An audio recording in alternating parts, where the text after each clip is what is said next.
Okay, everybody can hear me? Can see the screen? Yes. All right. So let's look at what we did for today. So add the ability to ask questions of our interpreter. So effectively adding if statements. So adding a question statement, adding the ability to get a test expression where we have something boiled down to true or false. Example would be like, we already have the ability to look up a variable. Can we use arithmetic Boolean operators like greater than, less than, those types of things to test, and upon true, do one thing, otherwise do something else. Something along those lines. So we really need to focus on the Boolean expression part first, because that's an expression we need to be able to apply before we can determine which branch to go down for a question statement. All right, so let's look at our interpreter. Let me hide that.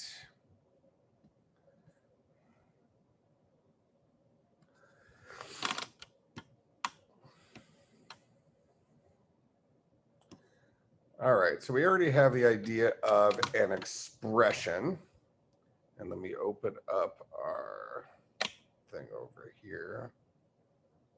Where's our spider interpreter? Let's go right here.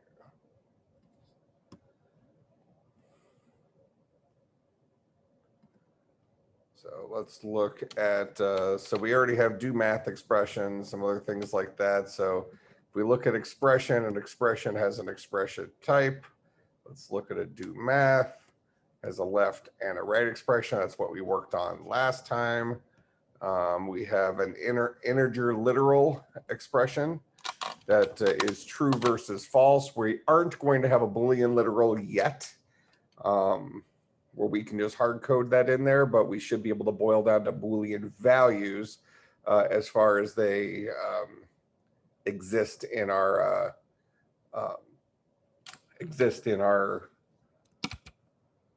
question statement.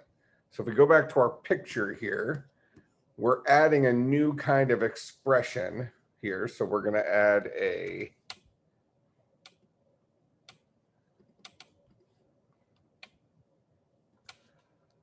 maybe a, let's call this guy a test expression.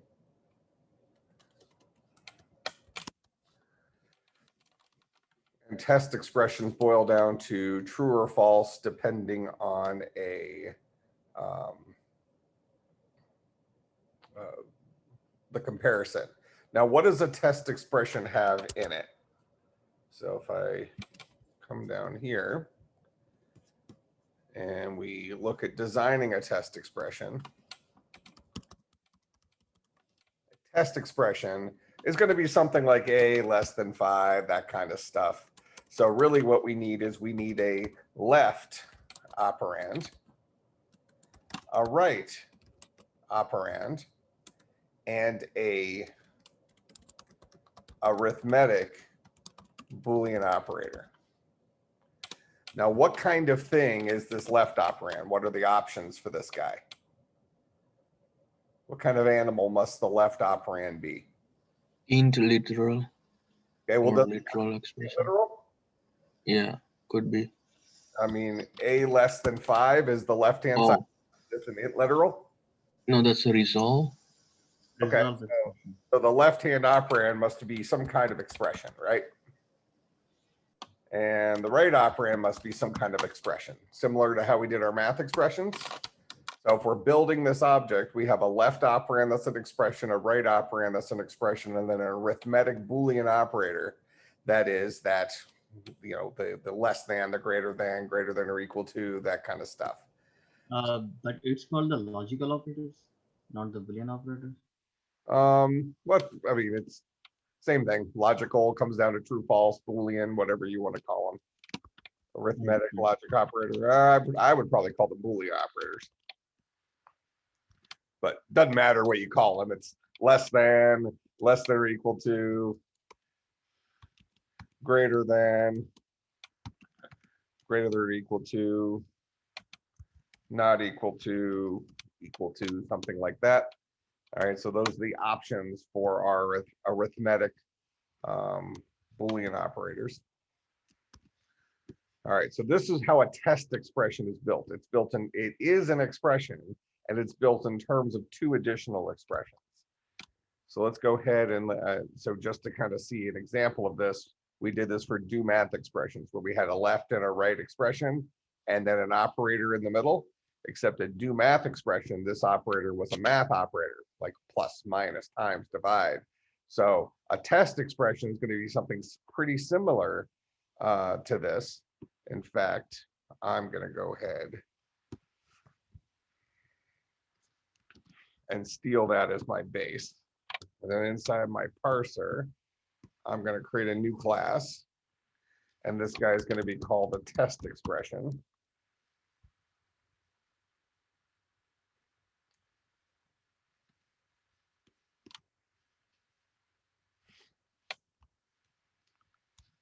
And I'm going to paste in that stuff, and we'll just modify. So we'll have a left expression, a right expression, and a string operator for our test expression. This guy will be called a test expression. We'll have a left, a right, and an op. We gave ourselves a, yeah, that's good enough for our two string there. We have a get left, we have a get right, we have a get op. All right, so we can call that our test expression for our parser. All right, so that's what a test expression is going to look like in terms of the object. So now we need to go into our parser. And we'll start off by faking it before we do our question thing, just to test this. So we're going to go down here and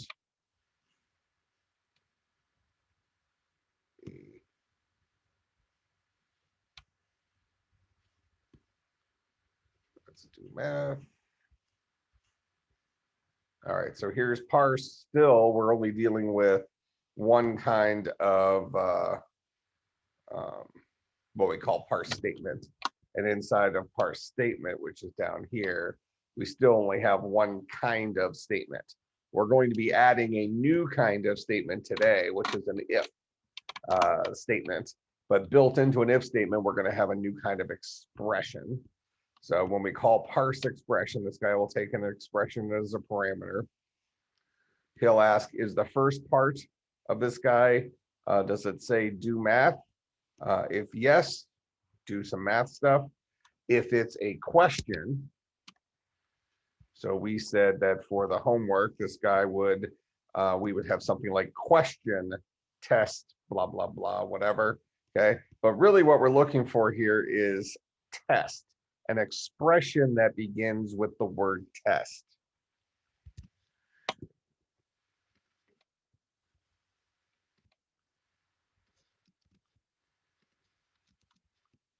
So we're adding in an else if.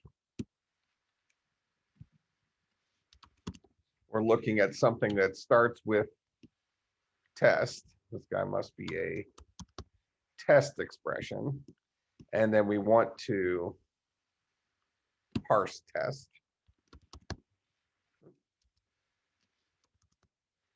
That is, oh, okay, it worked that time. So we want to go ahead and write parse test for this guy for our expression. And it's going to be similar to, I'll just go up here, parse do math. Going to be similar to this guy.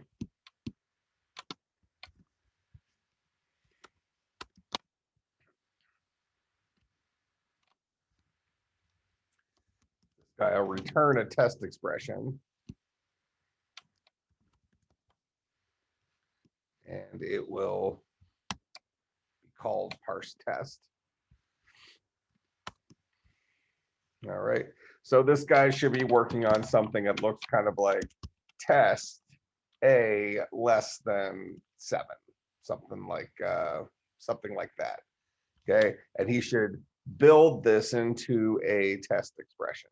where this guy is an expression and this guy is an expression and this is an operator. All right, so we can go ahead and split it on the parts.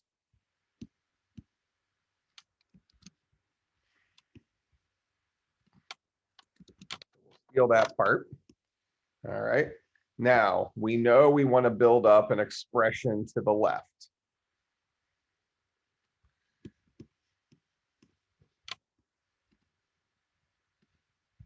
So I'm going to go ahead and steal some of this. Let's actually walk through how a do math expression works, because we're pretty much doing the same thing where we need to capture everything up to the operator on the left, capture everything after the operator, and call parse expression on those things.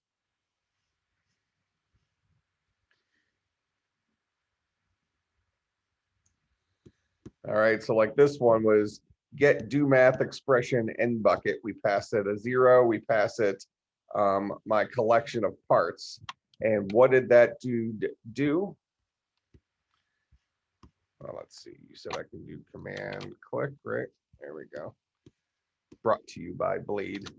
Who taught me how to do the shortcut. All right, so get do math expression takes in a start pause, and this guy goes and builds up something for us and gives us the position of the end pause. Okay, so he is, and this is specifically for do math, but we can remember what it looks like. So it looks kind of like this. Okay, so if our start pause is equal to do math, that means we have a new do math. So increment our op count, the number of operators we need to run into, because now at this point though, we can't really have a test inside of a test because our tests are all numeric. So we really can't do stuff like, I'll just steal this here. I can't say test a less than 5 greater than 6, something like that. That wouldn't make sense for us right now because a less than 5 is going to be true or false. So now I'm saying is a true or a false greater than 6. Doesn't make any sense because we don't have Boolean literals and we can't use arithmetic Boolean operators with those anyways. So we actually don't need to do the depth of checking as we did before. So we really only need to get up to that first operator. We know that for, let's see, we know that we have something leading up to one of our operators, and we need to capture everything everything after this, but before this, and that's some kind of expression. And what do we do with expressions? We call parse expression on them. Okay, so I need to capture all the stuff up to that point. We're splitting it on empty string, or empty or white space or whatever. So I already know I can burn past this. So now I'm looking for the stuff after this. Now, my possibilities here are a resolve expression or a numeric expression, right? Can we also have a do math? Could this guy be a do math 5 plus 4?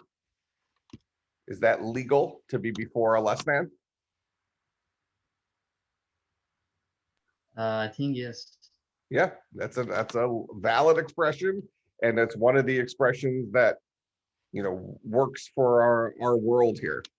All right, so we're going to write our code specifically to look for this guy. That's what we're looking for. Okay, we're looking for one of our operators that is a arithmetic Boolean operator. So I'm going to go ahead, and I know we're getting a little disorganized here, but I'll go ahead and write a static Boolean. You know what?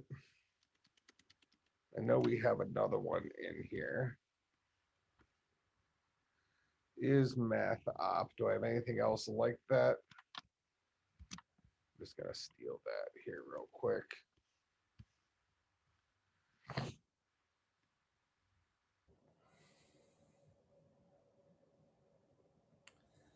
And what I'm going to do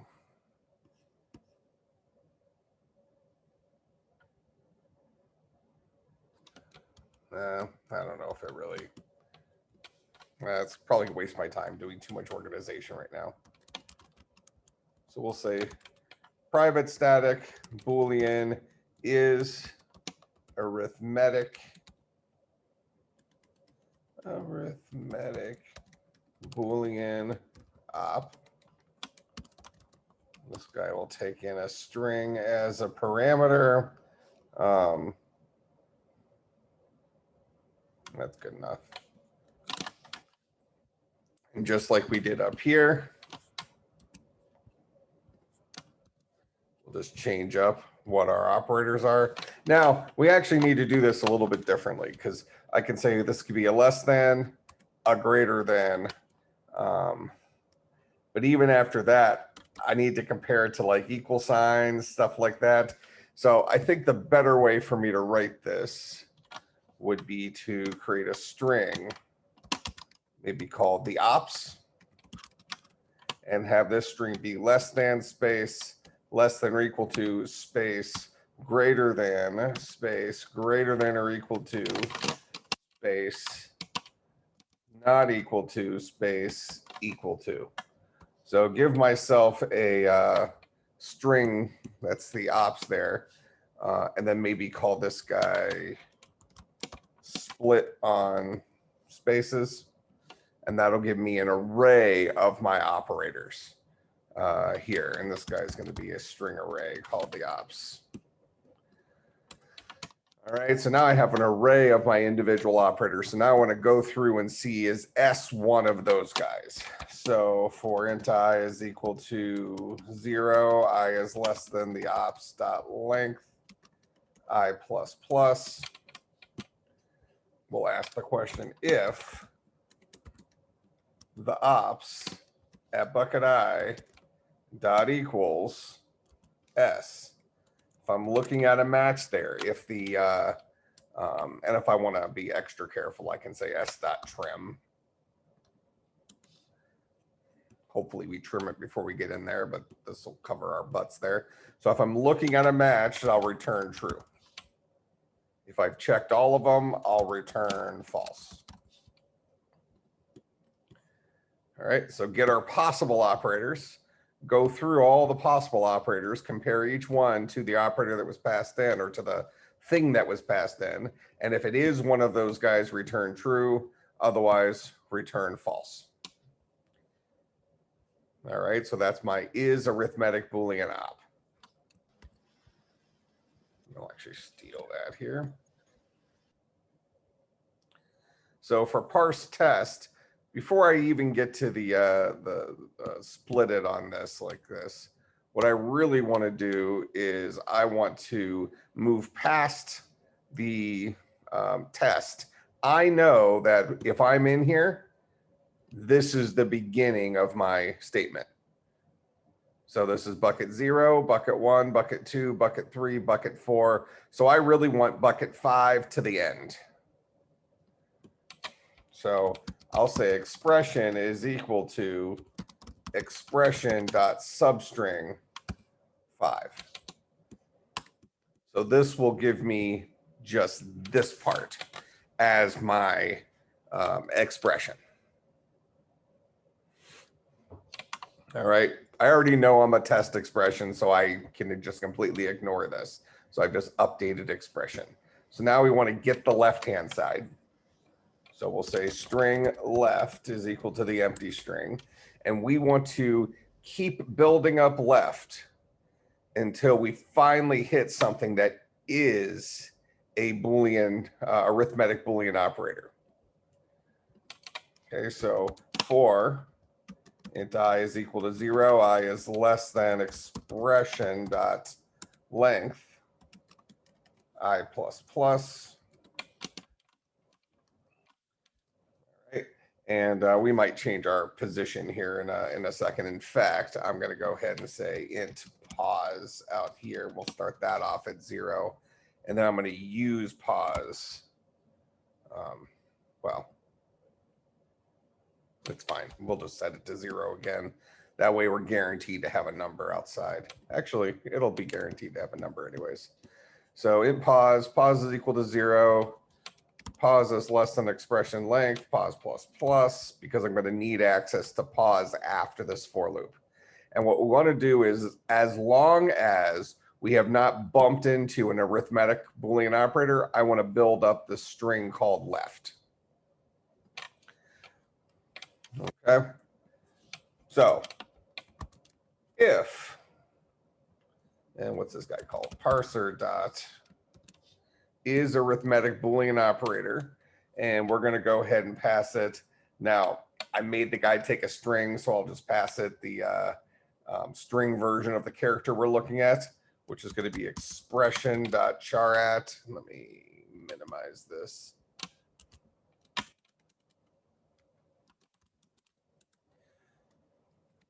Expression.charat pause. If that's true, if it's true that I'm looking at a arithmetic Boolean operator, that means I'm at the position that I want to be. So I can go ahead and hit break. I want out of this loop.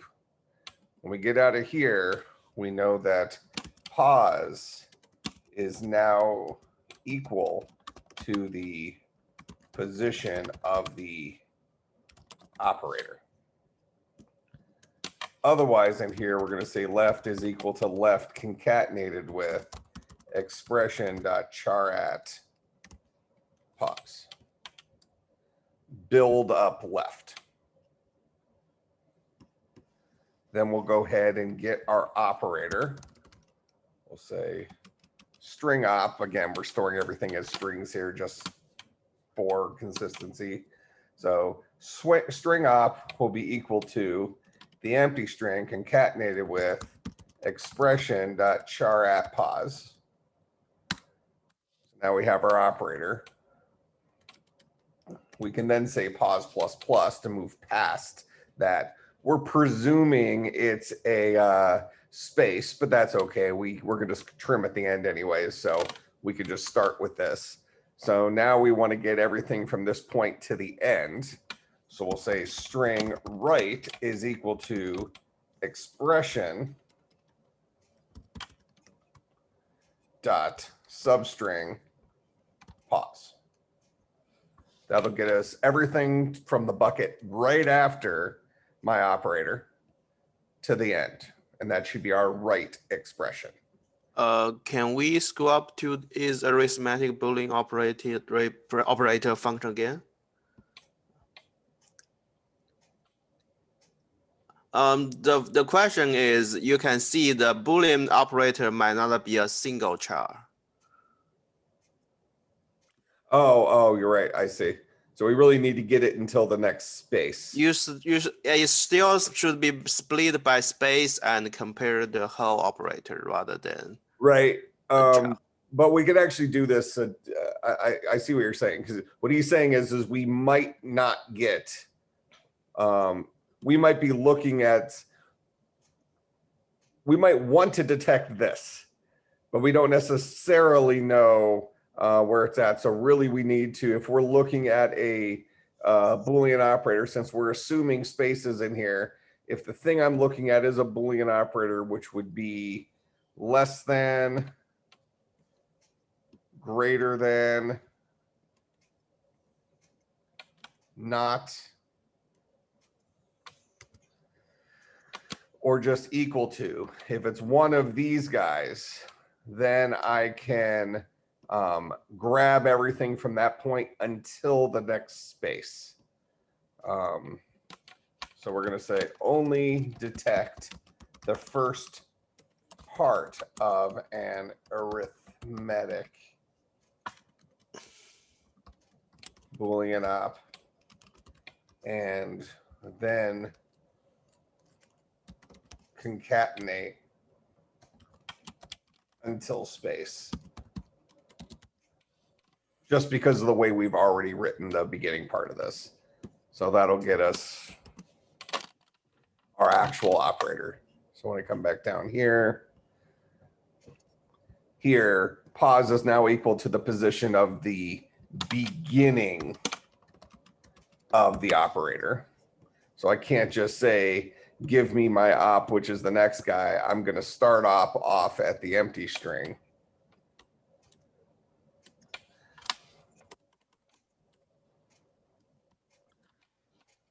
And then we'll go ahead and say for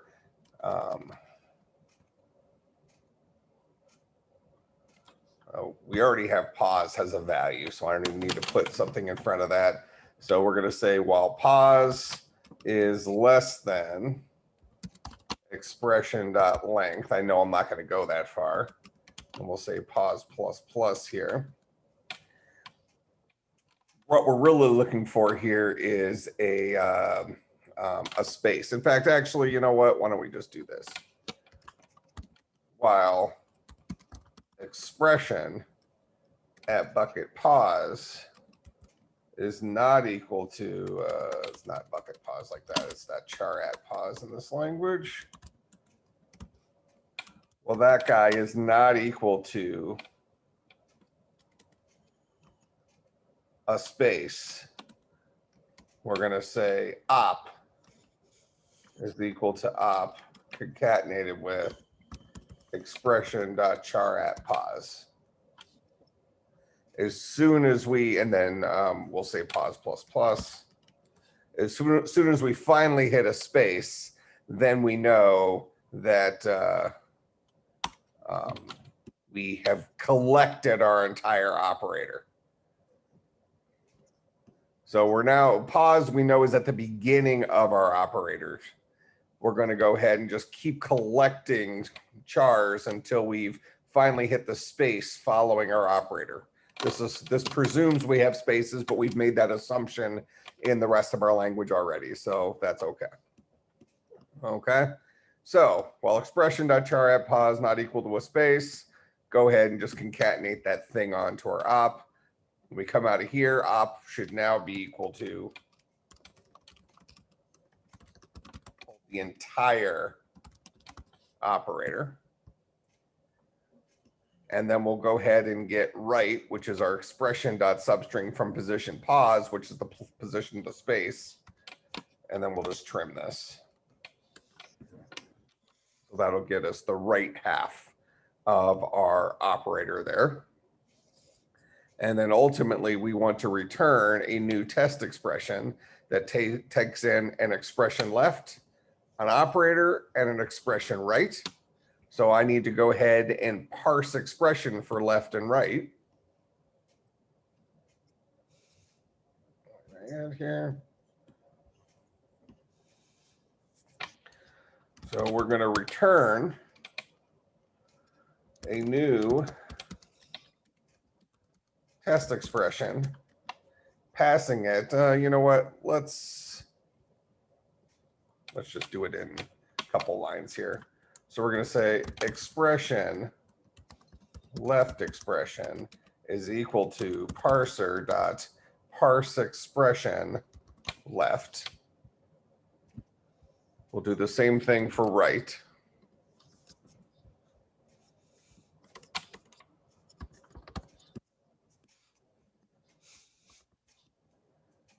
And then we already have our operator. So now we can go ahead and return a new test expression. Left expression, op, right expression. That was the order they took it in, right? Left, op, right. Okay. So I'll return that brand new test expression that is those guys. And this is for parse test.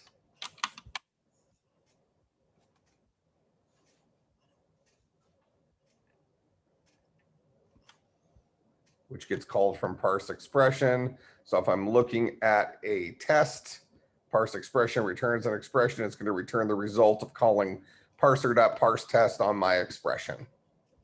So this guy should now give me the ability to parse a test expression.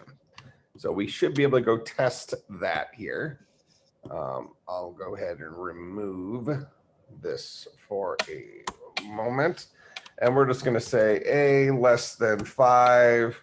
We'll say 6 less than B. And we'll say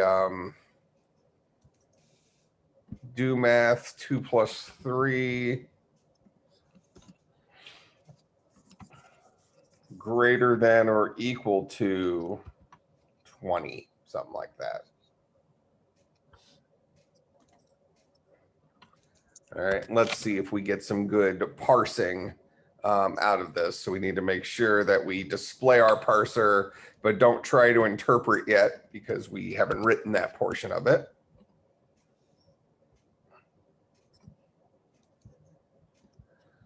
So here is our,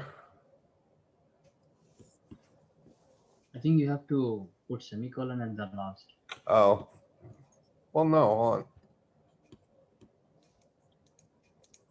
Oh, yeah, otherwise. Because this is not a statement. Yeah. Well, yes, but it's still going to split it as if it's a statement. So we need to, well, actually, hold on. We are splitting on semicolons. That's fine. So we're going to say test here, test here, test here.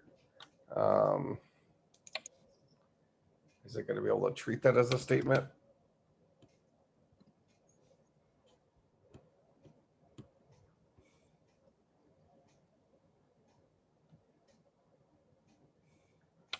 See, it's still looking for my remember statement before it. I don't know how to remember Booleans. I only know how to remember ints. But actually, aren't we storing ints as strings? No, we take it as an int value. Unfortunate. Well, no big deal. Let's just assume it works, and we'll go write the question portion of this, and we'll test it with our question. Okay. And actually, what we can do is, since we're going to presume that there are expressions that match this, we'll go ahead and let's go ahead and add this to our interpreter while we're still in the mindset of test expressions. So we'll go ahead and open up our interpreter.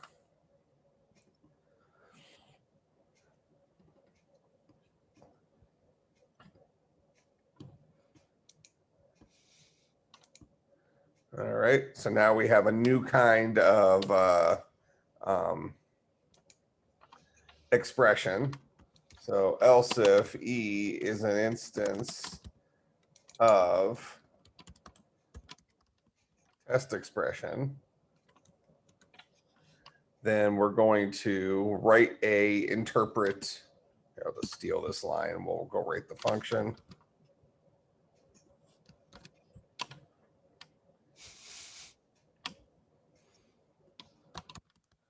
Interpret test expression. This is going to be a test expression. And then we need to actually go write this guy.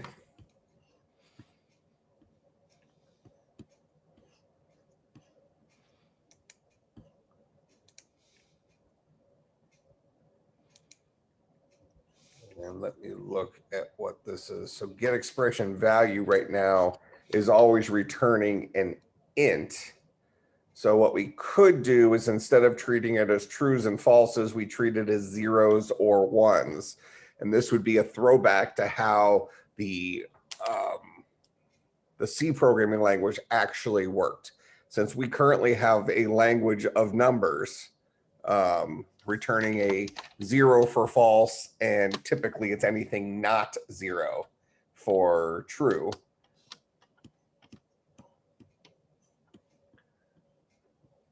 So for get expression, since get expression value always returns an int right now, rather than breaking that.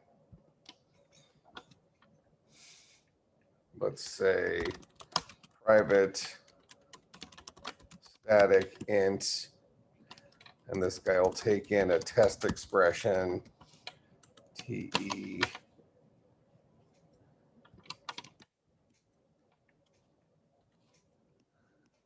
that. All right, and his job is to ultimately get the value of the two expressions in there. So I'm going to say expression, actually, why don't we say int left value is equal to, what am I in Spider Interpreter?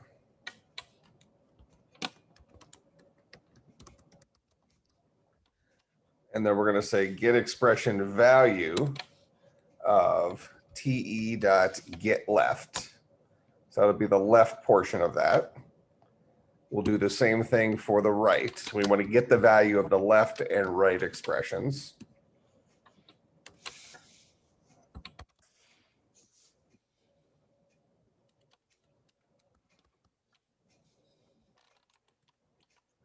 Okay.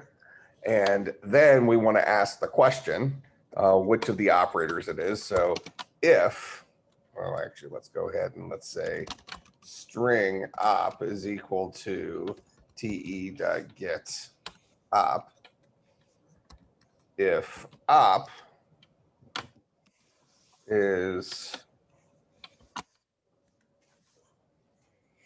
let's say if it's equal to less than, now we need to return a whether or not this guy is true, which will, let's say let's return a 1 for true, or false, a 0 for false, since we're going to return an int. So we'll ask the question, if left value is less than right value, return 1. Otherwise, I'll throw an else in there just to be really explicit. Return 0. Now we probably could write it in a classier way and figure out some sort of math trick to represent this in a cleaner way, but I think this is reasonable enough. If I'm looking at a less than, then if left value is less than right value, return true, return 1, else return 0. So I think this reads pretty easily. So let's do this for our other ones. Less than or equal to.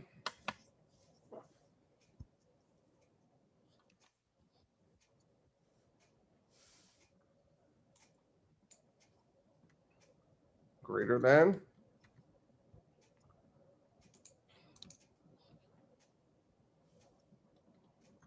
Greater than or equal to.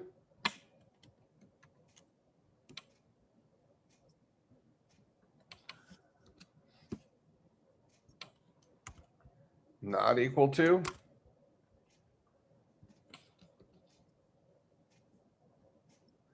Equal to. We know it's going to be one of those guys. We are, we'll go ahead and throw that runtime expression like we did before.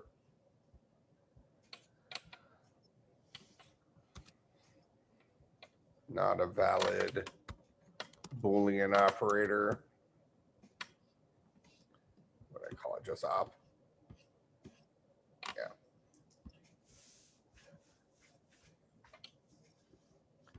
All right. So now interpret test expression is going to return a integer, which is going to be either a 0 or a 1, and this guy is going to get called by get expression value or something along those lines. Get expression value ultimately returns an int. What int is it going to return? Whatever interpret test expression returns for this guy. All right, that's what get expression value is going to do. All right, so right now I think that we have fully implemented the parser and the interpreter side of our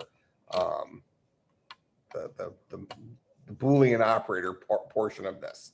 Now we just need to get the statement side and deal with whether or not we are looking at a true, so it returns a 1, or a false, it returns a 0. I have a question. Go ahead. Is the throw new runtime expression is like the catch, like a try and catch? Like it's showing us Well, the being a runtime expression, it doesn't require you to wrap this function in a try catch when you call it, if it was a normal exception. So we throw new exception, the place that called this would have to wrap it in a try catch. Runtime expression effectively for us says, I'm allowed to scream about an error even if I didn't return the value as promised. Because in Java, it says, if I'm going to advertise I return an integer, I have to return an integer somewhere in here. But as of right now, I only conditionally return an integer. I have to get inside of one of these if-else ifs in order to return an integer. I don't want to just return some random integer from this that might mean something completely different.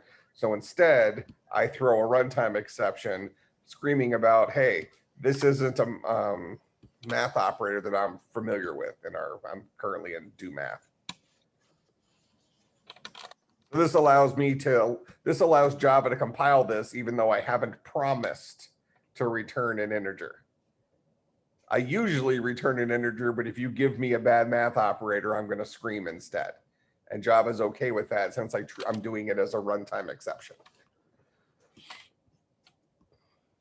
All right, so that is our test expression piece. So now we need to go ahead and write our question part in our parser. So now we have a new kind of statement, not just a remember statement. We now have a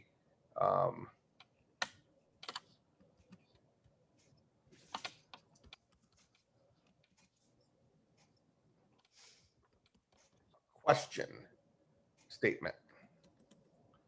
All right, and if you look at the homework question, here's our Boolean do, here's the first thing up to otherwise.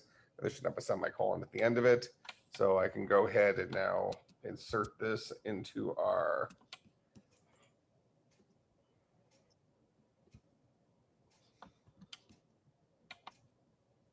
like that. So this is a new kind of statement. We have remember statements, and now we have a question statement. The first part of a question statement, this guy right here, everything up to but not including the word do should be our test expression.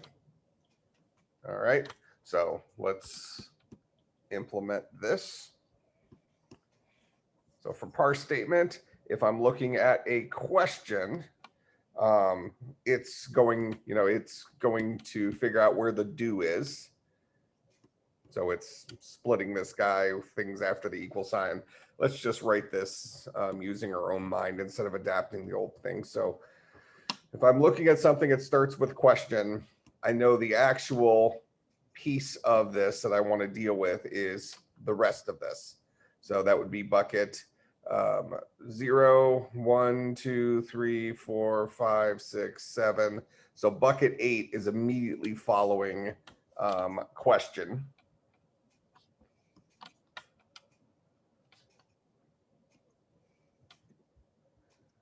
So I'm going to go ahead and I already have it in parts though, right? So I really like dealing with it in strings instead of parts. That's fine. So if I'm dealing with this guy in parts, yeah, that doesn't really help me because I have all these individual pieces. That's fine. So I'll go ahead and say string expression.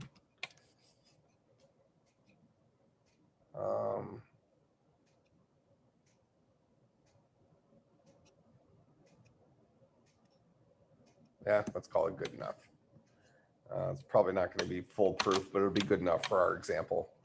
So string expression is going to be equal to s dot substring, and we want this to start at 0, 1, 2, 3, 4, 5, 6, 7, bucket 8.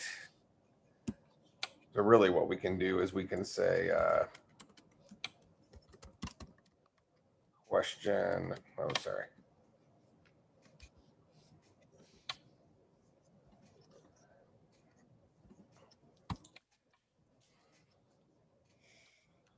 I'll throw a dot trim on there. So that should make expression now be equal to this whole thing. I've effectively cut question off of it. All right, so now I want to get everything up to do, and that's going to be my test expression because we know that's what we're expecting to find. We expect to find a test expression followed by what to do if it's true, followed by an otherwise, followed by what to do if it's false. Right now, we're requiring an otherwise. All right, so we're going to say string test expression is equal to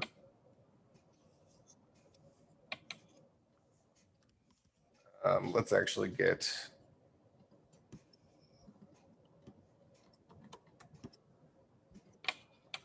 int pause of do keyword.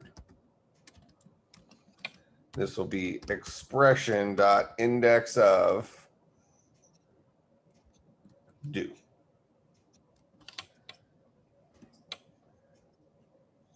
So then test expression will be equal to expression dot substring 0 to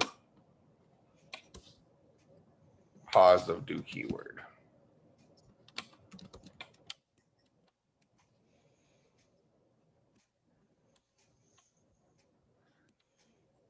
So that's going to be our test expression portion of this. So that will capture this. And now we want everything after. We want to update expression to be everything after the do. So we'll go ahead and say expression is equal to expression dot substring. And we want to say the substring is going to be from pause of do keyword plus, I'm going to say do dot length, even though we know that's true, just in case we change our syntax for this. This will clue us into, oh, I need to jump ahead however long that keyword is before my true stuff starts.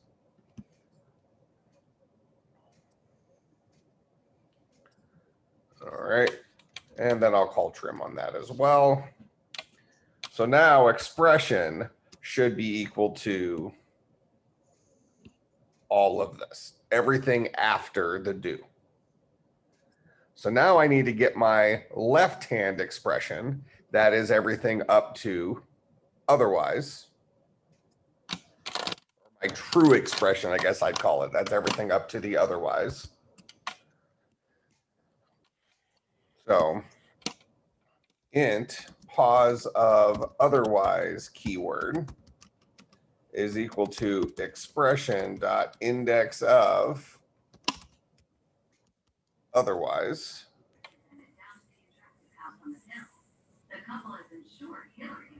Is there a question?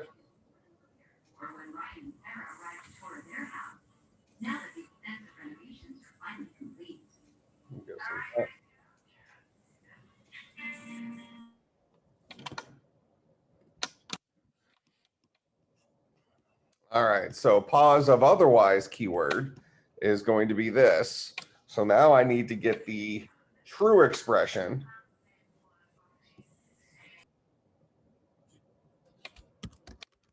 So string true expression will be everything from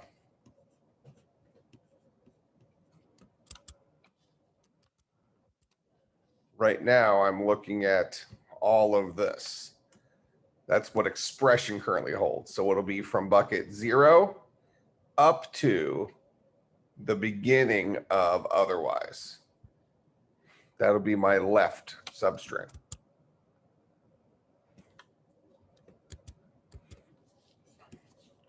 So that's true expression will be equal to expression dot substring from 0 to pause of otherwise keyword.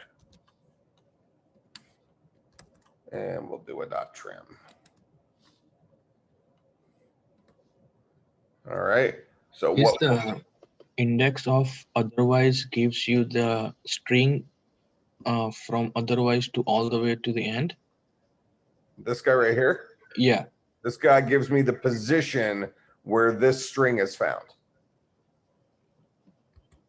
Okay. So it'll give me whatever bucket that is, the bucket number for this. I don't know, let's call it 23. You know, whatever number, wherever this O is, it'll return that number inside of this this string. So that's actually what 0, 1, 2, 3, 4, 5, 6, 7, 8, 9, 10, 11, 12, 13, 14, 15, 16, 17, 18. It'll return a 19 in this case. That is the position where this guy lives. And then I want to get everything from here up to, but not including that. Oh, okay. Okay, so I'm taking my individual pieces out of this because I'm going to be ignoring otherwise. I'm going to be ignoring do, so on and so forth. Now, I could have probably split my strings up on do and otherwise and gotten these pieces reasonably easily, let's say. But I kind of like string manipulation, and this isn't like it's not like it's a big deal. I'm just piecing it apart, right? I'm saying give me everything from here up to, but not including otherwise. And then the next part will be give me everything after otherwise to the end.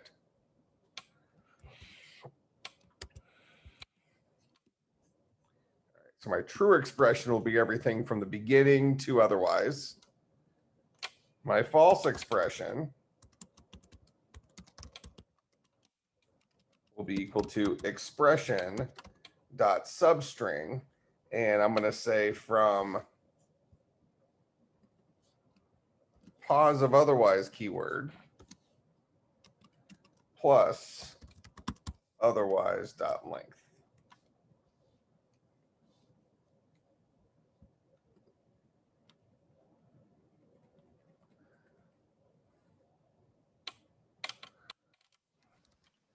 And then I'll trim that.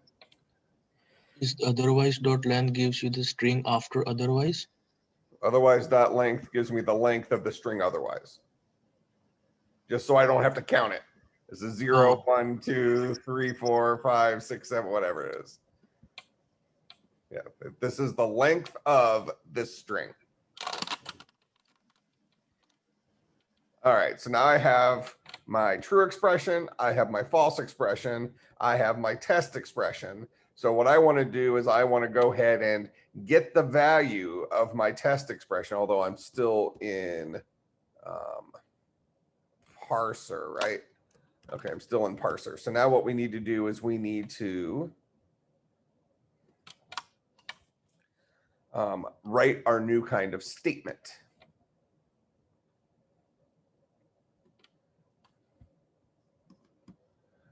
All right, so we already have the generic statement, and we have one kind of generic statement, and that is a remember statement. So remember statement looks like this, and what I'll do is I'll just steal the whole body of that, and we'll go ahead and put in our new question statement.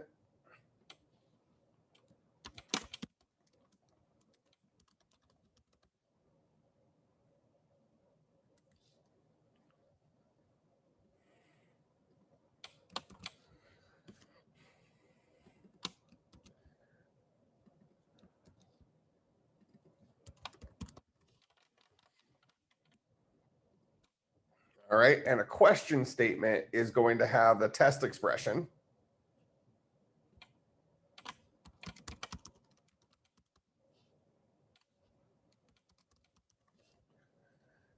It's going to have the true expression and the false expression.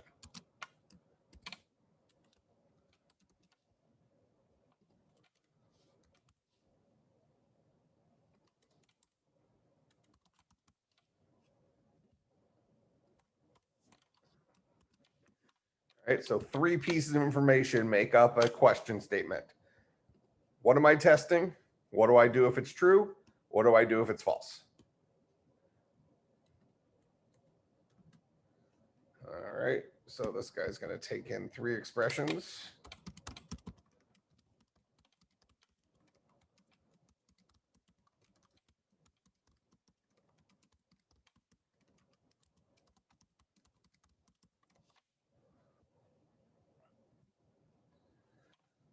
All right, test expression, true expression, false expression. And we'll go ahead and set these guys. This dot test expression is equal to test expression. This dot true expression is equal to true expression.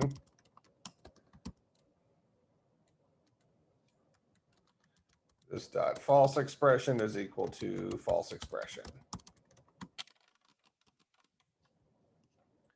All right, so this is how we build a question statement for our toString for this guy.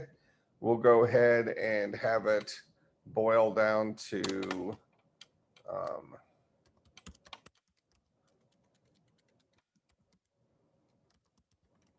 test expression dot toString.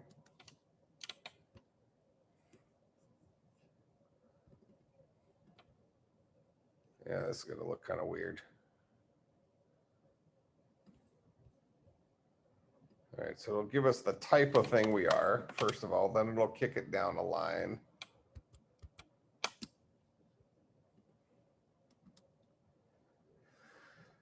And tab it in one. And then we can ask our expression. Just want to make sure that our expressions.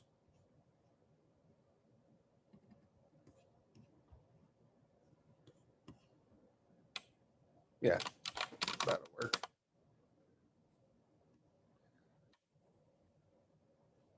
Where am I at here? Question statement.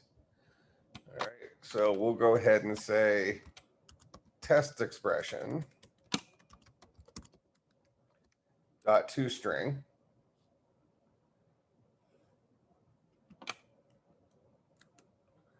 And then kick it down a line and maybe give it 2 tabs. And we'll say this dot true expression dot toString.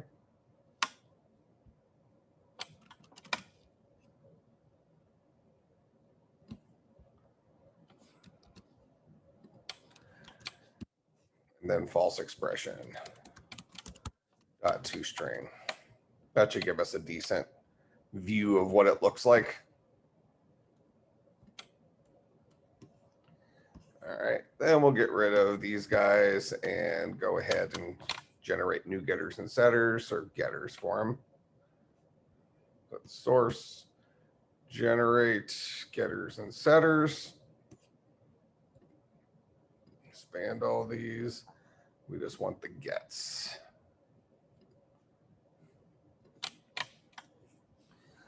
All right, so we have those pieces now.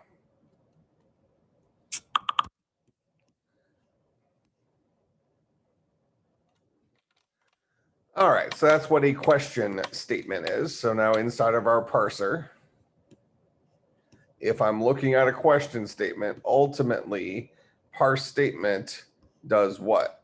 It's going to create your, we need to create our parser for our parse statement. In fact, I'll probably actually end up sucking most of this into that. So if I'm looking at something that begins with question, I'm going to go ahead and write a, I'm going to go find parse remember statement. Steal this guy.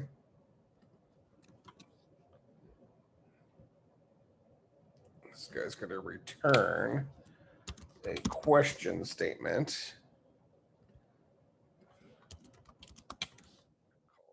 Parse question. Yeah, and it already took the pieces. So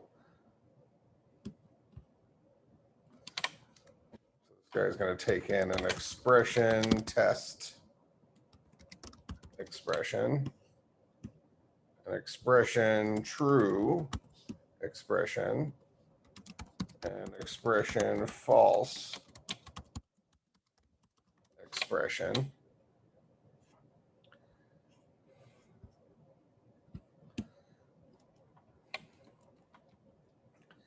And I'm going to create a question statement, QS.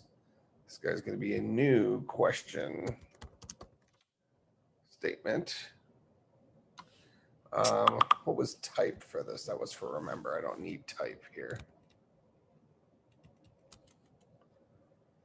And this guy's going to take in a test expression, a true expression, false expression. Those are the three pieces of information we need to create a question statement. And then I'll return that question statement.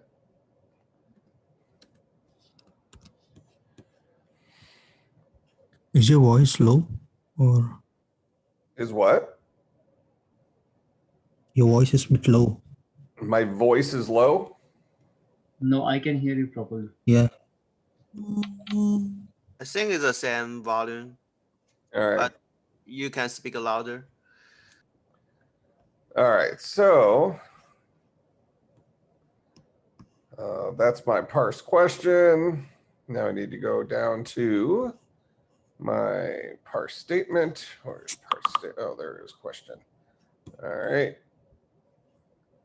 So now I already have these pieces. So I have my test expression, my true expression, my false expression, but I need to parse these pieces because ultimately when I need to send my question, so I'm going to ultimately say the list of statements dot add parser dot parse question, and this guy expects me to send him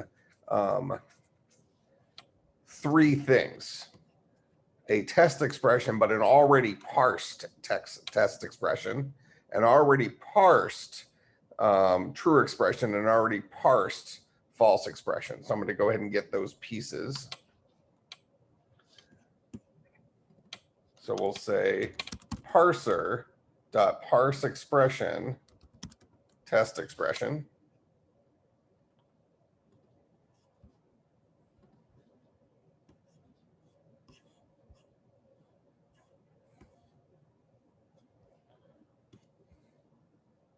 And I'll kick this guy down a line.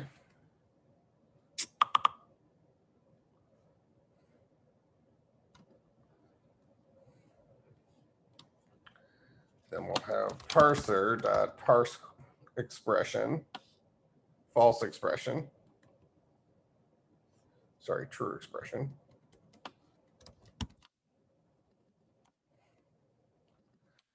And parser dot parse expression, false expression.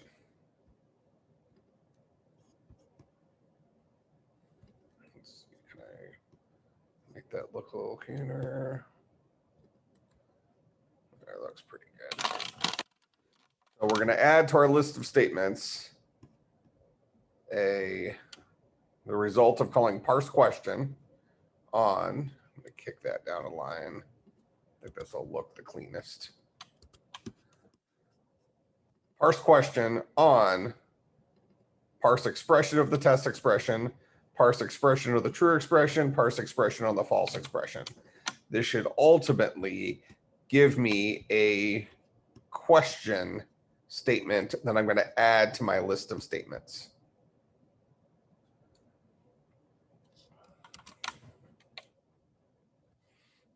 Now inside of input.spider, we already have this guy. If I go to driver and I run this, we now have a question statement that has a test expression. Let me see what my, I forgot what my code even looked like.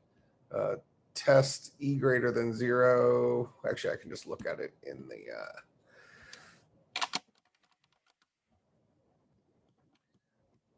So it's a question statement with a test expression.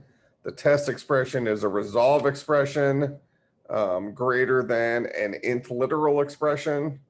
And then what do I do if it's true? I do a resolve expression.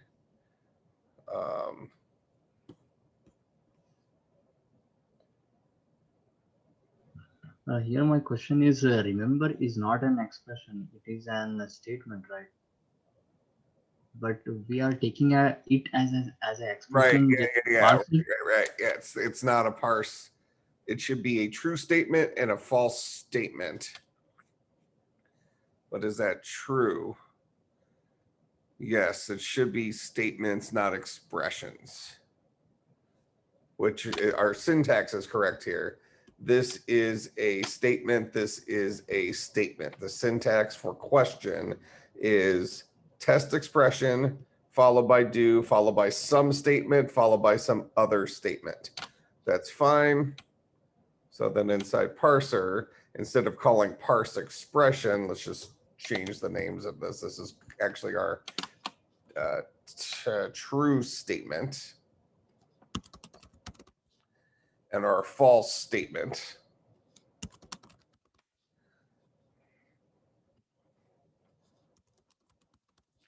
We're going to call parse statement instead of parse expression.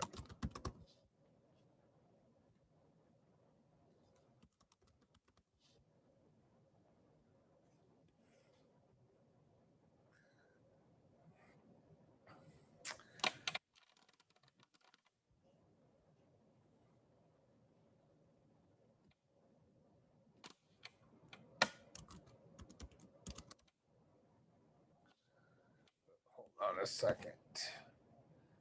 Parse statement doesn't return anything.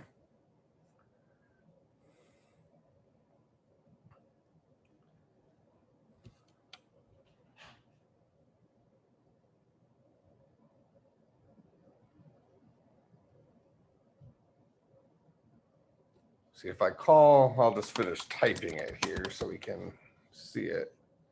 If I call parse statement on the true statement and the false statement, that's all fine and dandy. But the issue is that these guys are, what does parse statement do? It adds something to the list of statements that need to be executed.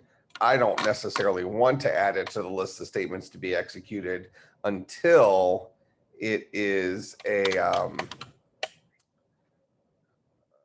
until I know I need to execute it.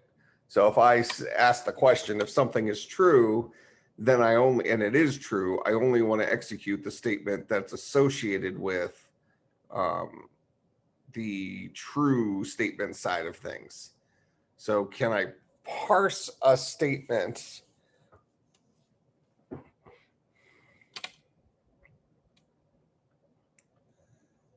And then I want to interject it into my list of My statements. suggestion is like,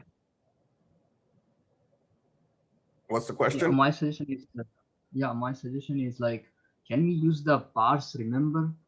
Because we do have the statements like true statements and a false statement. So passing it to the function parse remember, it would automatically parse it and send it to the spider interpreter. You can, but then we're assuming that it is a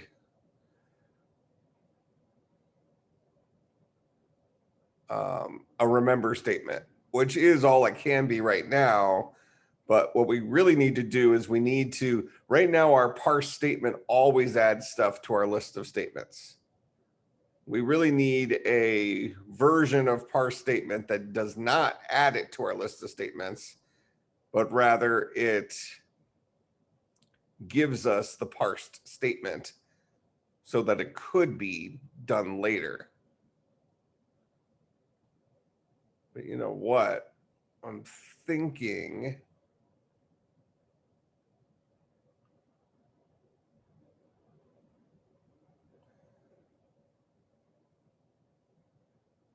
we'll just add it to the top.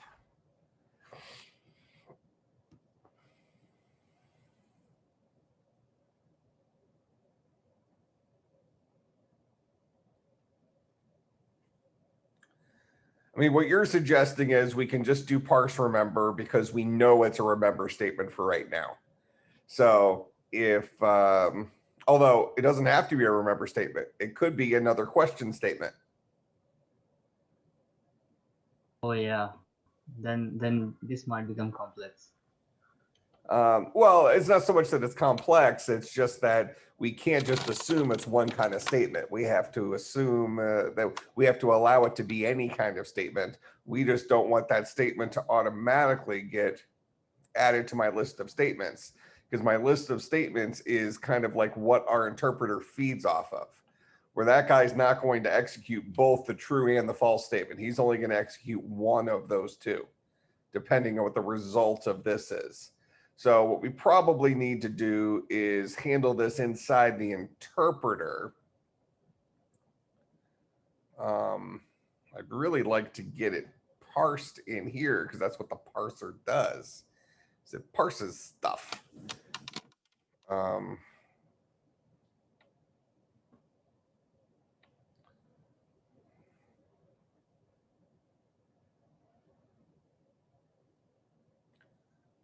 So I'm thinking another.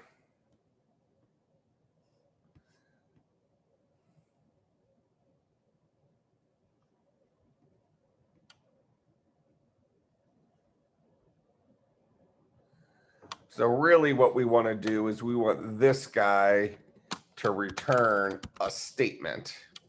That's what parse statement does. He's ultimately going to return a statement.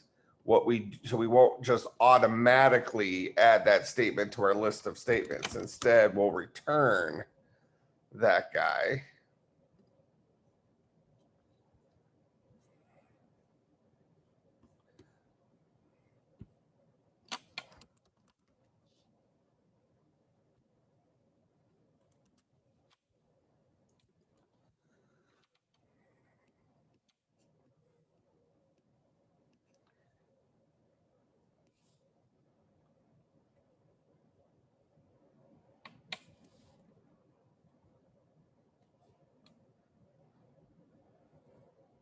All right, parse question is now expecting two statements.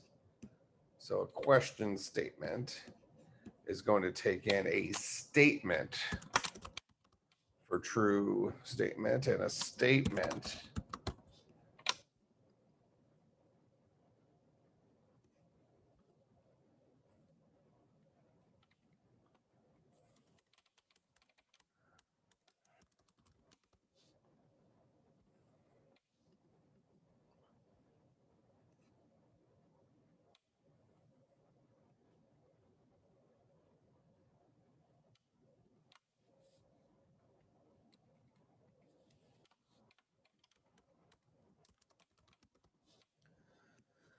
So our true statement and our false statement.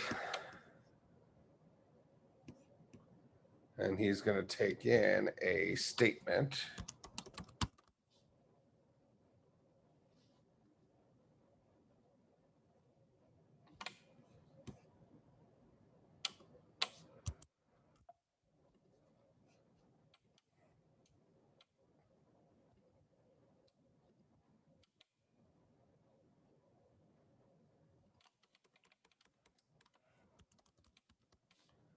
True statement. Statement. False statement.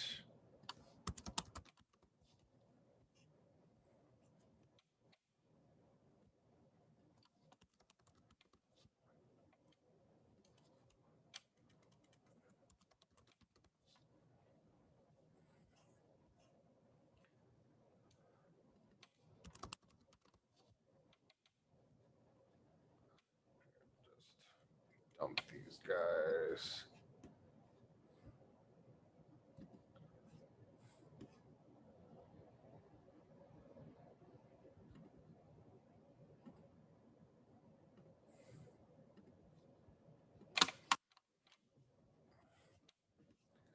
All right, so that's what a question statement is now. So back inside of parser, when I parse question, I'll pass it my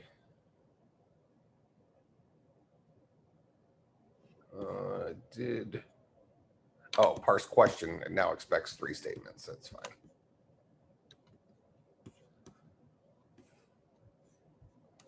This is a true statement. Statement.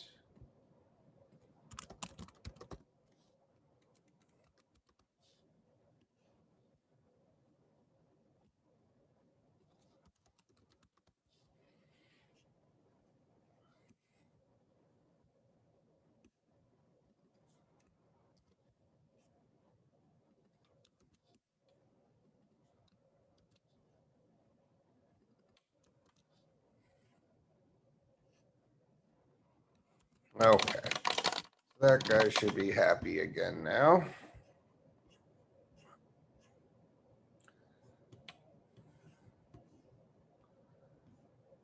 And since this guy returns a statement, we're going to do another one of those throws. Steal it from up here.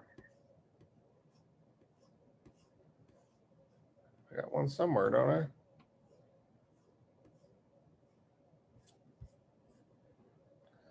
See, I've promised that this guy will return a statement where he might not.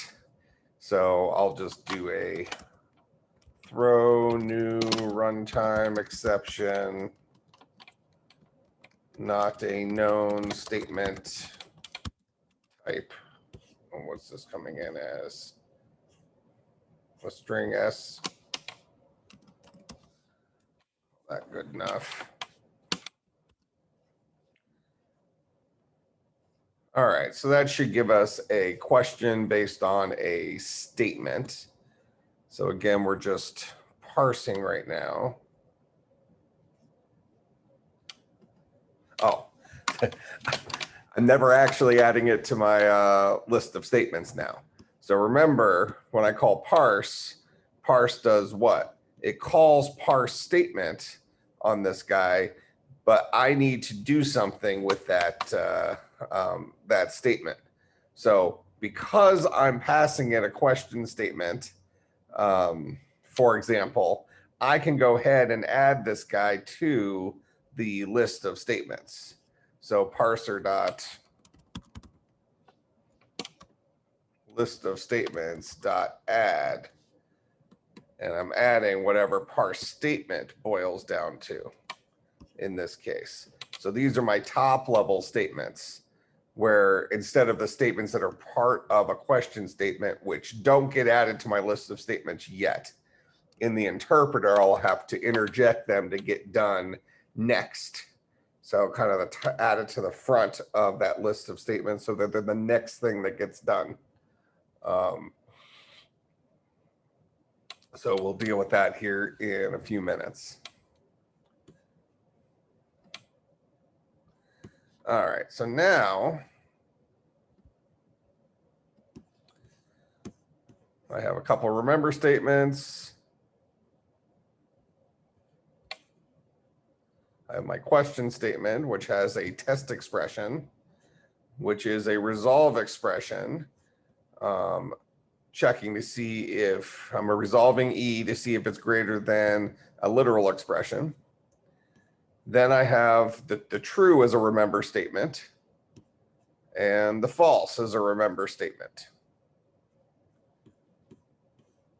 All right, so I think I have these guys parsing reasonably now. So now we need to interpret a question statement.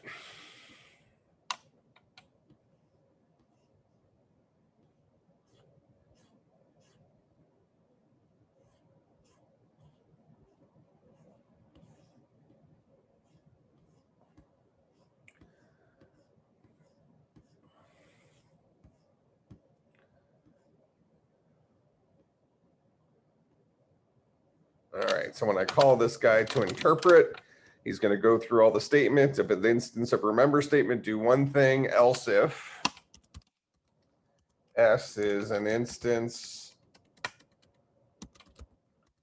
of a question statement, do something else. What are we going to do? We're going to call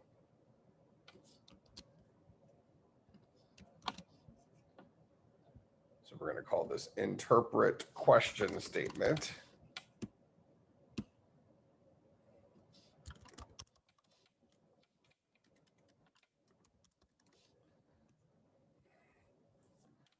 All right, so I got to go write this guy.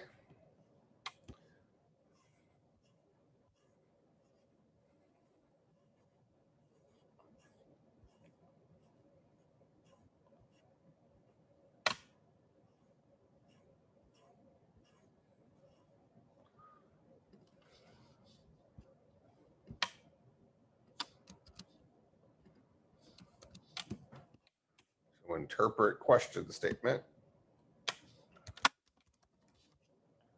It's going to take in a question statement.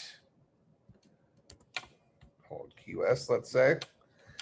All right, so I originally want to get the test expression out of this guy.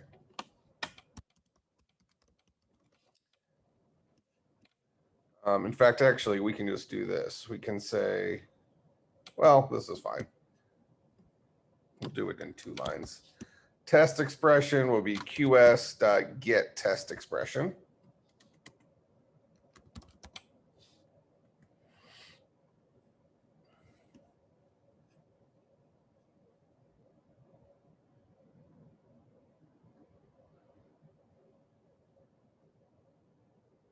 Oh, and he's coming out as a test expression.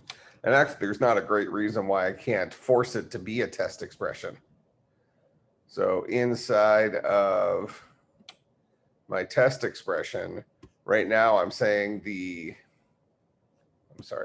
inside my question statement, I'm saying that this guy is my test expression is a generic expression. He actually is not. He's always a test expression. That's what he has to be, a test expression. Disconnected. Can you guys still hear me? Yeah, we can hear you. Okay. So this guy will take in a test expression and get test expression, return a test expression. I mean, it's just a caveat. We could have just typecasted it in the other place. But in this case, we know it has to be a test expression. So we might as well treat it as a test expression. So now when I get my test expression, I can put it into a variable of type test expression without typecasting it. And then I'm going to go ahead and get my answer for that guy. So I'll ask for the answer of my test expression. If answer is equal to 1, must be a true, well, let's say test expression was true. So execute the true statement. Else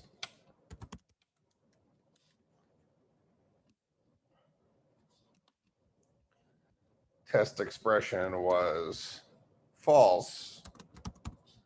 So execute the false statement.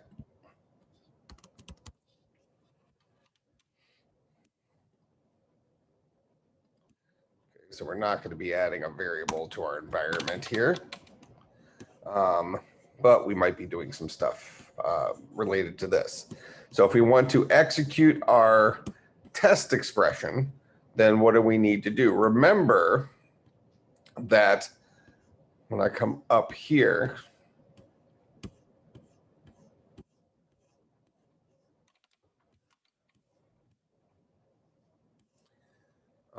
actually, you know what? I can just do it now.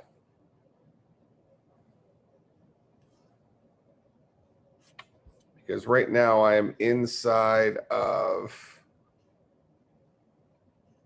so interpret calls, oh, it calls one of our interpret expressions.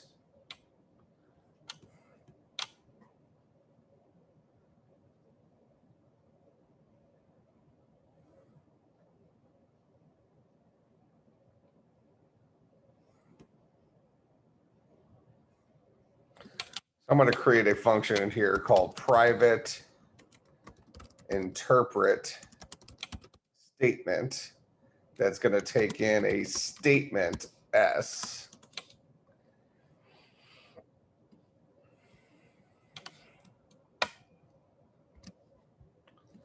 I'm going to put this stuff in here.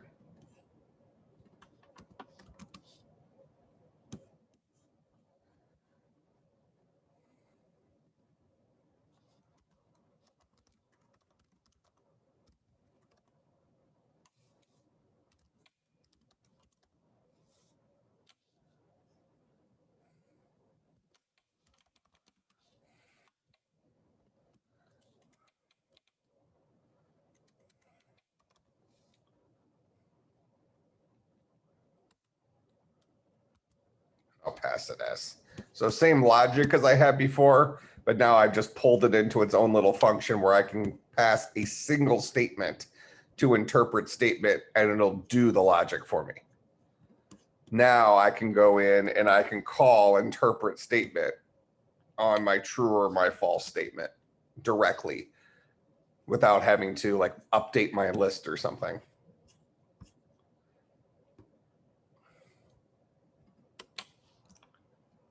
So I'll say interpret statement. What statement? QS.get true statement. Otherwise, get false statement.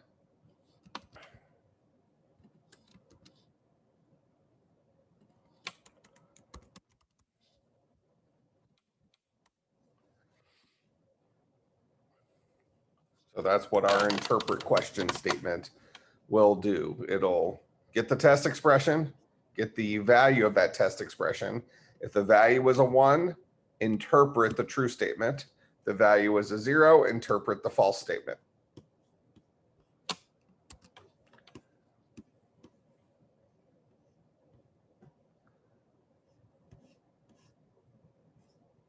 Okay. Let's make sure these guys are correct. Looks reasonable enough. So I'll comment out this.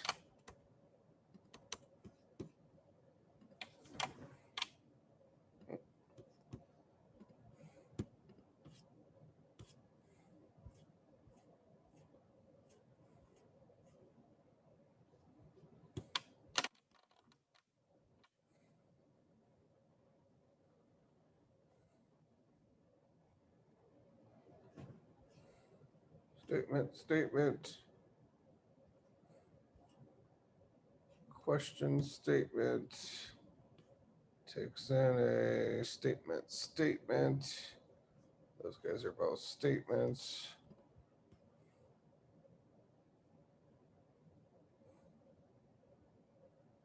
Question statement that takes an expression and a statement, and statement is not defined. Expression, oh, that takes in a, this guy takes in technically a test expression.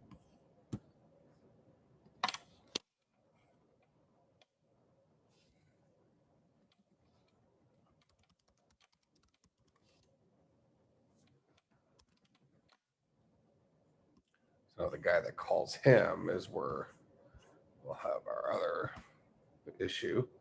So we know this guy's going to come out as a generic expression, but we can say he's actually a test expression. We happen to know he's that kind of animal.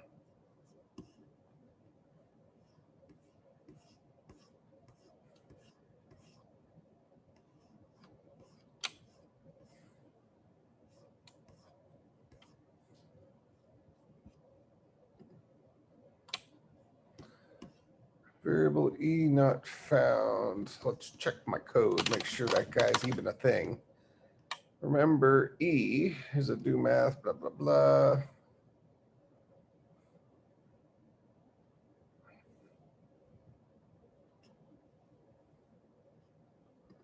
Let me just get rid of this line for a second. Let's make sure I didn't break anything with my do math. So there's E equals 2. Everything looks good there.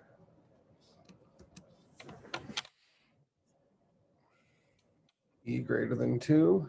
It should be.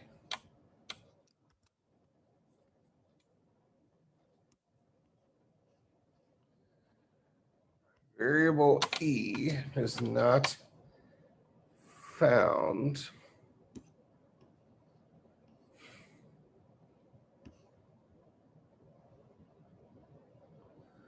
we called interpret, we called interpret statement, we called interpret statement on question statement, we got expression value, we called interpret test expression, we called expression value interpret resolve expression. So it tried to get the value of E.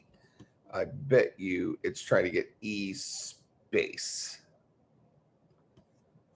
So let me look in our interpreter.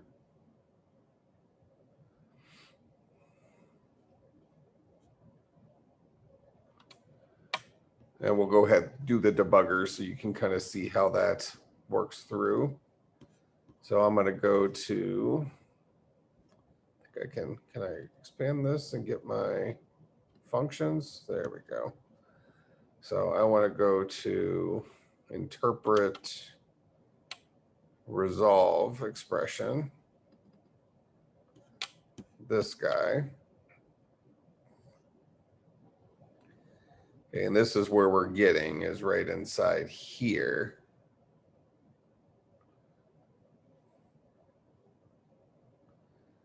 So let's just put a break right here. And then we can look at this resolve statement, and I bet you that variable E has a space in it.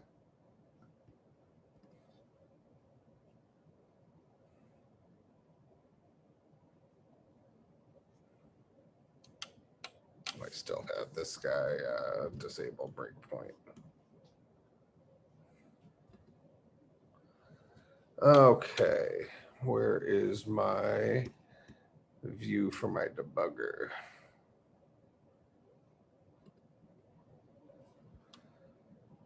There's my resolve statement.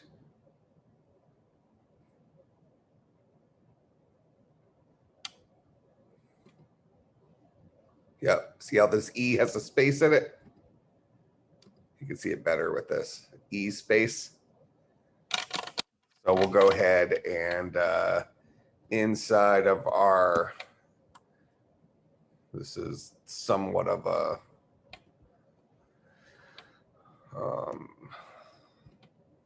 this is a resolve statement, resolve expression rather. For get name, we'll just always trim it.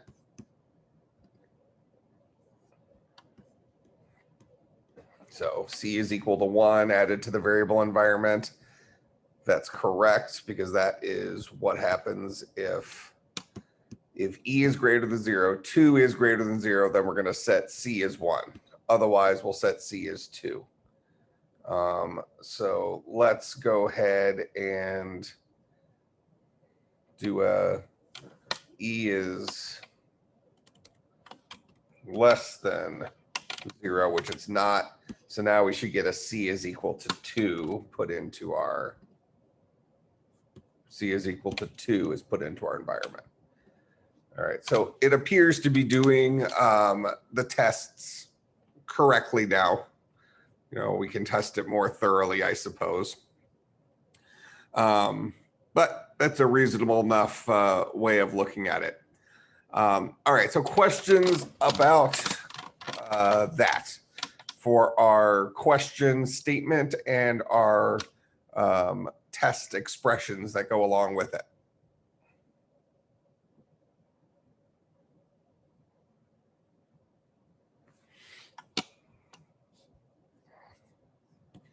All right, so with that in mind, what really should come next in terms of what our language is capable of handling?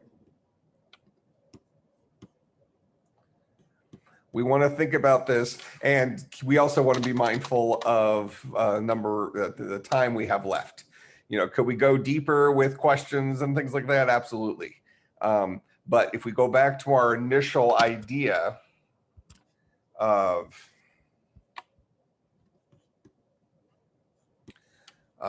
how do people solve problems, memory, asking questions, repetition. We now have the ability to do memory. We now have the ability to ask questions. In order for our thing to be considered a programming language, we now need to be able to do repetition, right? And what is repetition?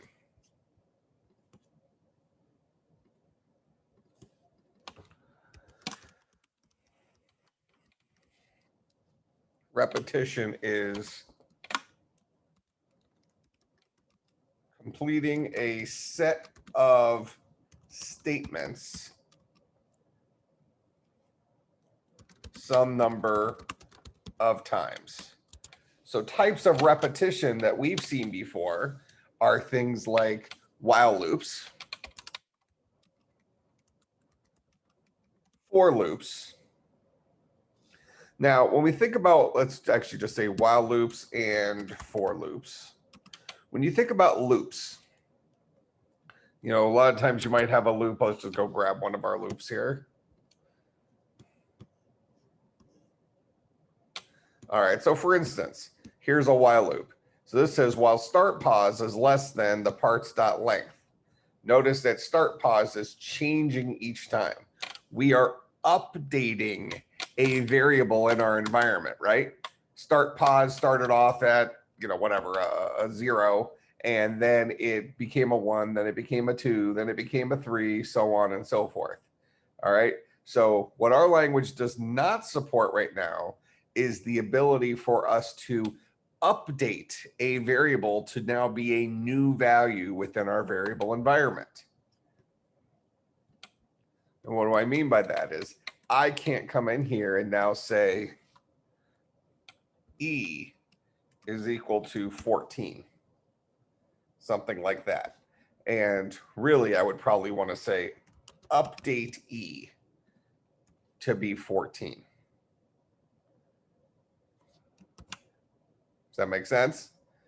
So if we can update E to be a new value, because remember, it was a 2 here, then we use that value 2. Now, can I change that 2 in the environment to now be a 14? If I can do that, now I allow for something like this. While, and then we're going to have a test statement, test E less than 20, do, again, what could we could just remember, actually, let's do this. Let's say update A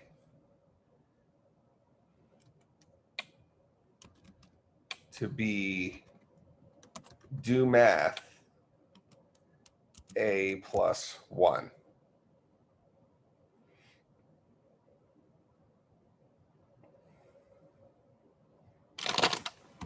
Something like that. So we might want to say while E is less than 20. So if we set E to 14, and actually here, you know, this might be let me just do like a remember int count is equal to 0. So we'll say E is 0, while E is less than 20, update count to be equal to count plus 1. So whatever E is, this will count the number of times we need to increment it in order to get it to a new value. But now the issue here is that E is not actually changing. So this will be an infinite loop, right? We need to have some way of updating E in here. So for right now, we'll just say update E to be do math E plus 1. So while we'll test E, whatever the current value E is 0, while it's less than this. So this guy is a test expression where we've already written that. While that's true, do what? Update the value of E to be E plus 1. So E will go from 0 to 1 to 2 to 3 to 4 to 5. When this thing's done, we should be able to see in our variable environment that E is now a 20. because it's been increased to the point that this finally fails and we move past this statement. All right, does that make sense? So those are the next things we want to accomplish. But what we're going to do is for Wednesday, so I'm basically showing you this is what we're ultimately going to accomplish for next Monday, this whole thing. So, you know, if you got this first part done relatively quickly before Wednesday, you can get a jump start on this next part. But our homework for Wednesday will be to add the ability to update an existing variable. So let me go in here. So just this first part of it.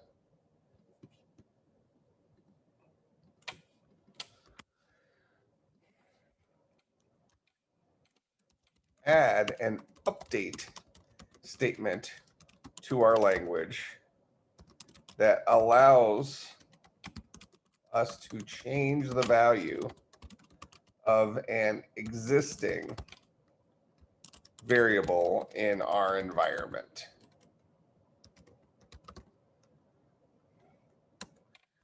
So something like update A equal 9 should change the already existing variable in our environment to now equal 9 instead of whatever it equaled before.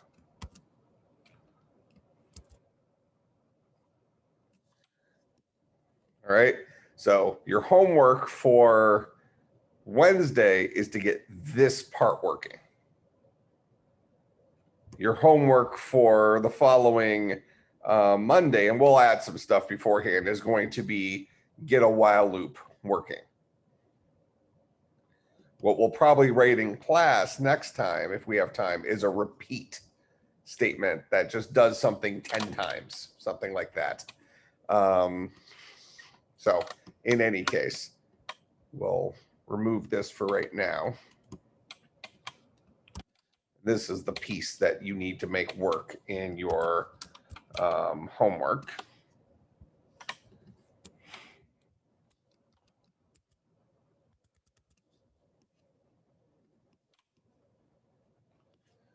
This is homework 8.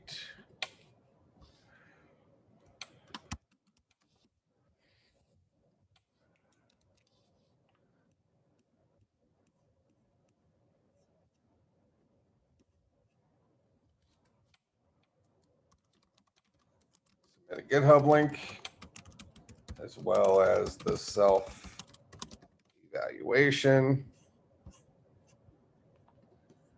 This is due on Wednesday at 10 a.m.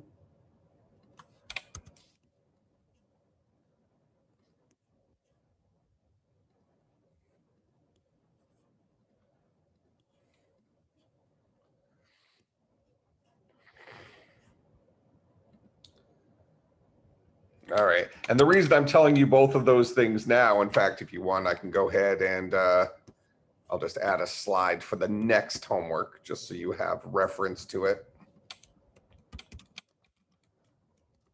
Due, this guy is due next Monday, the 30th.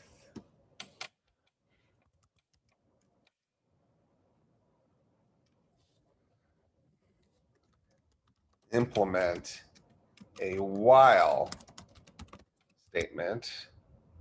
Here, I'll steal from our code here.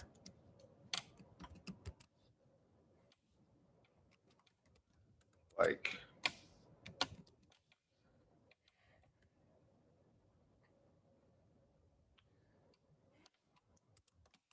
that does something over and over again until the test condition is false. All right, so I'm not officially, in fact, you know what? I'll go ahead and put it up just so you have a Dropbox. If you wanted to start it earlier, then I'll explain why I'm doing this.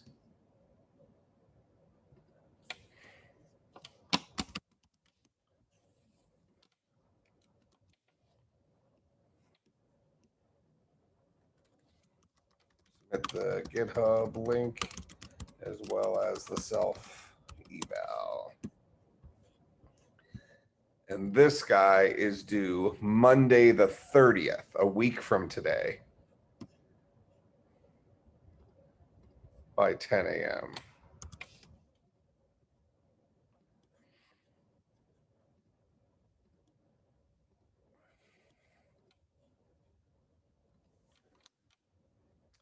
Okay, so since we only have 2 days until the class on Wednesday, I try to give you smaller assignments for the Monday to Wednesday assignment, and then the bigger assignment over the weekend. Now we do have Thanksgiving this week on Thursday, so all classes after 4 p.m.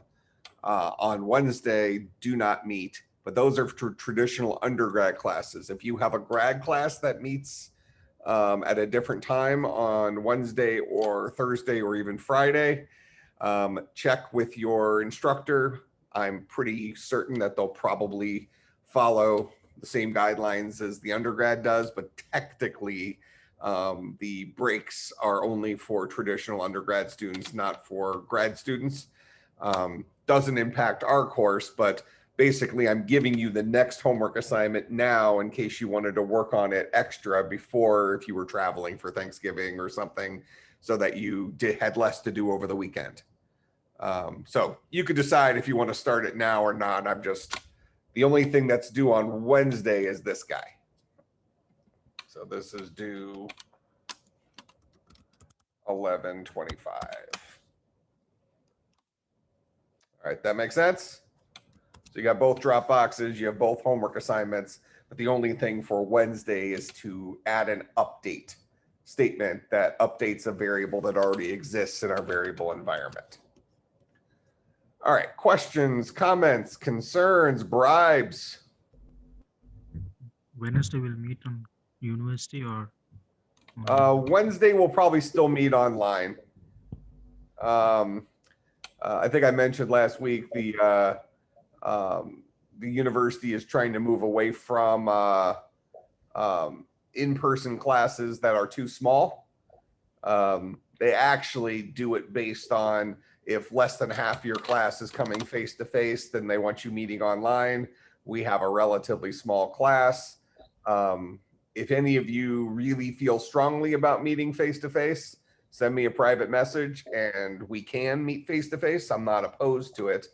But if you just as soon meet online, that's fine too. So I would say let's plan on meeting online, but if I hear from somebody that they really want to meet in person, I won't reveal who it was or anything, but then I'll change it and we'll meet in person. Okay, sure. All right. Other questions? Oh, and let me, just so I don't forget, let me push this code. So updated for, what did we do today? We did question statements.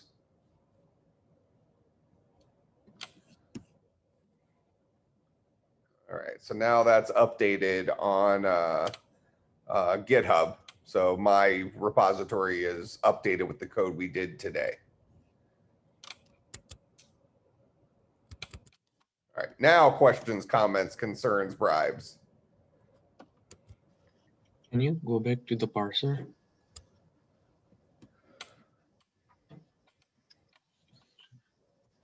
Okay. Where is the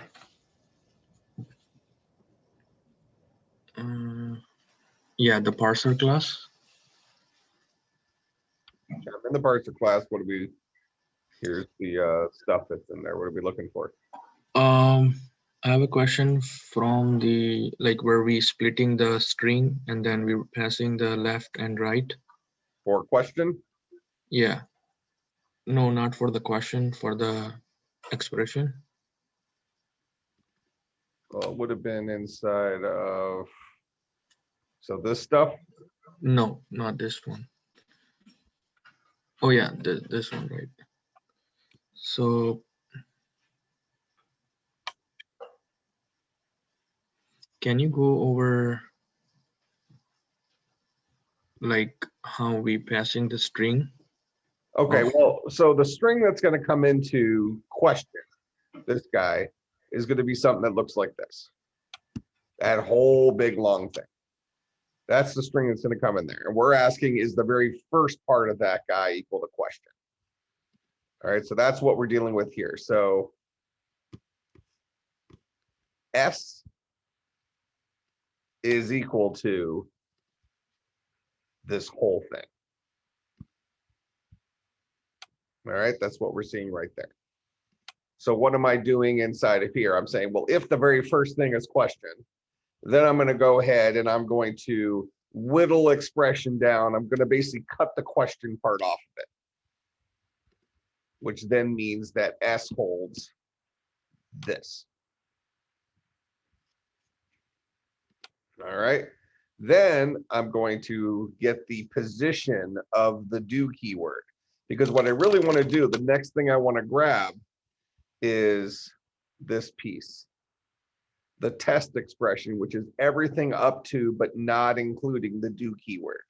So if I could figure out where the do keyword is, I can say, give me everything from the beginning up to but not including that. So that's the next thing I'm trying to get. So this is the position of the do keyword, which is looking at my expression that I just stored in here. Remember, my expression right now looks like this whole big long thing. I'm saying, give me the index where you find the word do. So that's going to be an integer, the place in there I find it. Then I'm going to say I want my test expression to be equal to the substring of expression from bucket 0 to the position of that do keyword. From bucket 0 to the position of that do keyword. That will be my test expression. Then I'll update expression to be everything after the do keyword in its entirety. So I'll move past that. So now my test expression looks like this, or now my expression looks like that. And what's the next thing that I want? I want everything up to but not including otherwise. That piece. That's my true statement. So once I've whittled down expression a little bit, then I'm going to get the pause of otherwise keyword. So the pause of the thing that we were, the next thing that we're looking for, which is the word otherwise. This guy right here. So given that my expression currently looks like this, tell me where this guy is so that I can capture everything from here to there. So I get the position of it. Then my true statement is everything from the beginning up to the position of the otherwise keyword. So my true statement will be this string.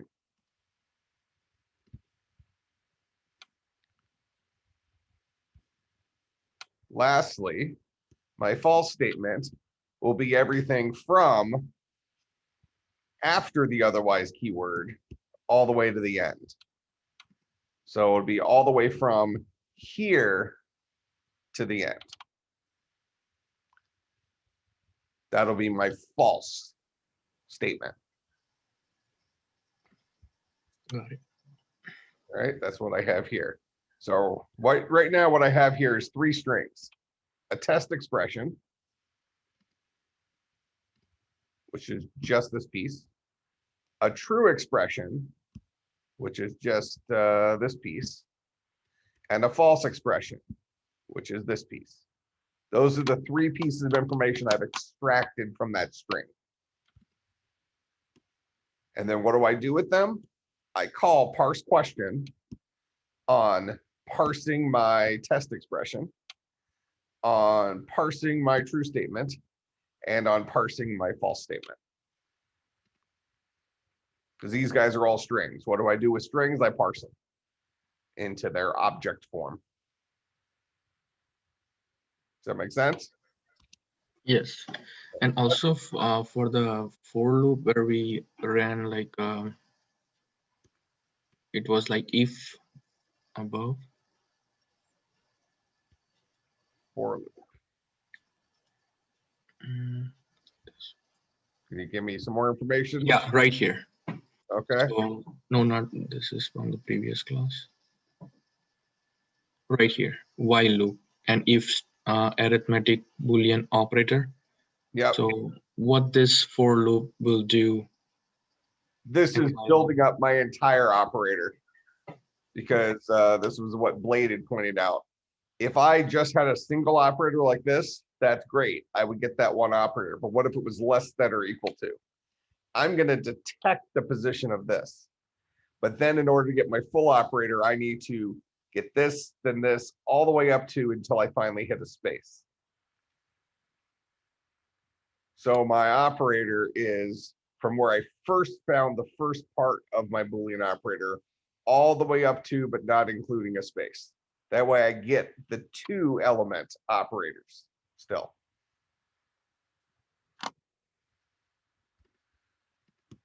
So beforehand here, I get so pause is now equal to the position of the beginning of the operator. So pause would be equal to this position. But in order to get my entire operator as a string, I need to build this string up until I hit a space. So that's what I'm doing here. So while my expression at position pause is not equal to a space, go ahead and tack it on to my operator. So if I was looking at this, my operator currently is that. Then I look at the equal sign. Is that a space? No. So add it to my operators. Now my operator string is less than or equal to. Then I look at the next character. Is that a space? Yes. So I'm done. What do I do when I'm done? I break out of this while loop. So now op should hold the entire operator and pause should be at the place immediately following our operator. Make sense? Actually, Yes. pause will be here. All right, what else? And the for loop pause equals to 0 and pause less than expression dot length. Okay, what about it? So how the if statement works inside of the for loop. We wrote a function that says if something is one of our arithmetic operators. So this asks, is the character I'm currently looking at one of our less than, greater than, equal to, or not equal to operators? As soon as I find something that is one of those, I break out of this for loop.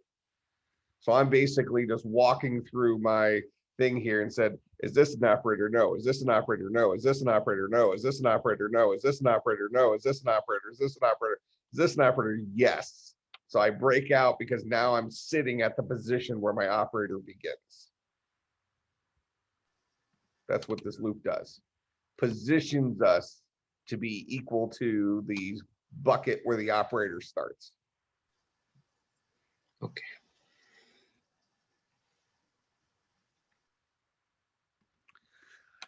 All right, so you have the homework for Wednesday, and I will see everybody then. Have a good day. Take Thank care. you.